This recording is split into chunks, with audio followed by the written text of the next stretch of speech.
I'm at turn 3 at the moment with Ted Kravis. The sun starting to burn through the cloud and the track steadily drying. But just a few moments ago, this happened on track. Marcus Ericsson at turn 2 and a trip to the gravel for him.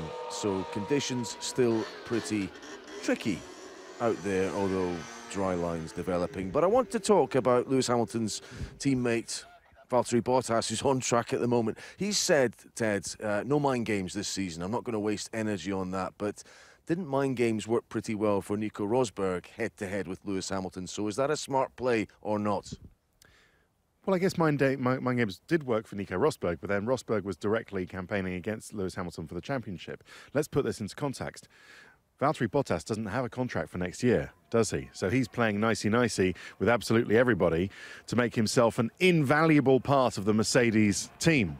I think Bottas has just gone in to the garage at the moment. So at the moment we have Williams' Sergei Sorokin ploughing a rather lonely furrow out here and having a bit of trouble on acceleration out of 2 and into 3. He's not exactly on it, is he? But then these are sort of tricky, greasy conditions, and they're still on the full wet tyres. But yeah, just bear that in mind. So Bottas wants to continue next year with Mercedes. Of course he does.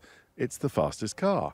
But he knows that Mercedes are actively considering Daniel Ricciardo. They're actively considering Esteban Ocon, you know, and anybody else that they can get their hands on who think might be able to be a long-term replacement, perhaps, for Lewis Hamilton if they want to make sure that they've got somebody in-house who can take over from Hamilton if he chooses not to carry on beyond the contract we think he's going to sign. So I think that's what the Bottas thing is all about, making sure that he has the support of Lewis Hamilton, who knows that he's being nice, and the team themselves. It's interesting that the language used. Hamilton said he sacrificed his time in the car on Tuesday to allow the team to get more mileage and avoid the time lost in the changeover. And in return, he's probably got the better running today. He's only had 25 laps thus far.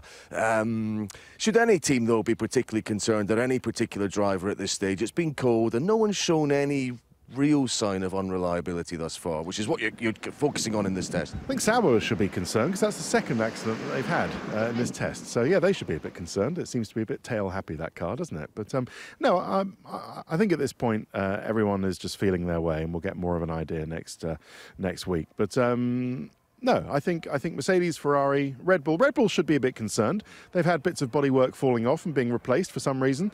But they'll get that under control for next week. Great stuff. Well, there's a car going round. It is still Sorokin in the Williams.